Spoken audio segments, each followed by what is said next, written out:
जय यशवंतराव मित्रांनो, आपल्या यशवंतराव होळकर सिरीजच्या भाग 12 मध्ये तुम्हा सर्वांचे स्वागत।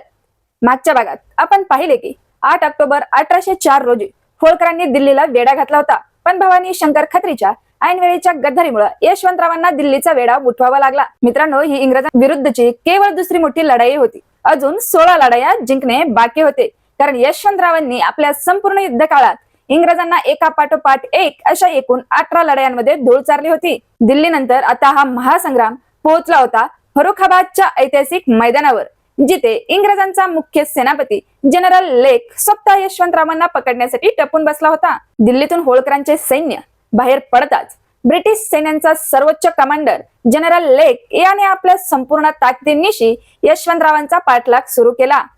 इंग्रजांना वाटले की दिल्लीतून माघार घेतल्यामुळे होळकरांचे सैन्य खचले असतील आणि हीच योग्य वेळ आहे यशवंतरावांना जिवंत किंवा मृत पकडण्याची।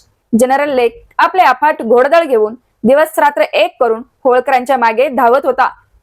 पण यशवंतराव होळकर हे गनिमी कावायचे बादशाह होते। त्यांनी इंग्रज सैन्याला थकवण्यासाठी मुद्दामून त्यांना आपल्या मागे धावायला लावले आणि त्यांना उत्तर प्रदेशातील फरुखाबादच्या परिसरात खेचून आणले। नोव्हेंबर 1804 च्या सुमारास जनरल लेकचे सैन्य फरुखाबाद जवळ पोहोचले।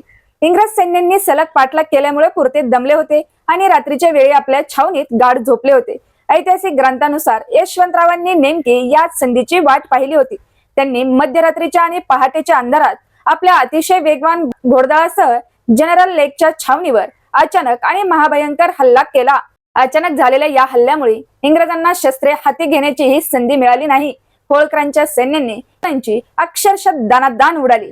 जनरल लेक स्वतः या हल्ल्यातून थोडक्यात वाचला, पण त्यांच्या शेकडो सैनिकांना मराठ्यांच्या तलवारींना आसमान दाखवलं। फरुखाबादच्या या रात्रीच्या लढाईत यशवंतरावांनी इंग्रजांचे प्रचंड नुकसान केले, त्यांचे घोडे आणि दारुगोळा जप्त केला आणि जनरल लेकला थेट मागे हटवण्यास भाग पाडले।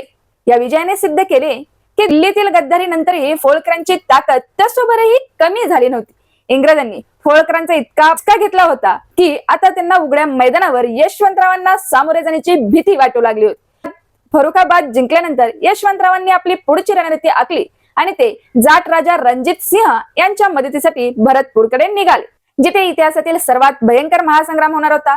तर मित्रांनो, फरुखाबादच्या मैदानात यशवंतरावांनी जनरल लेकला दिलेला हा चकवा आणि ऐतिहासिक विजय तुम्हाला कसा वाटला मला कमेंट करून नक्की सांगा। आणि आता पुढच्या भाग 13 मध्ये आपण पाहणार आहोत थेट भरतपूरचा ऐतिहासिक वेढा, जिथे इंग्रजांचे सैन्य भरतपूरच्या किल्ल्याच्या भिंतींना धडका मारून मरणार होते।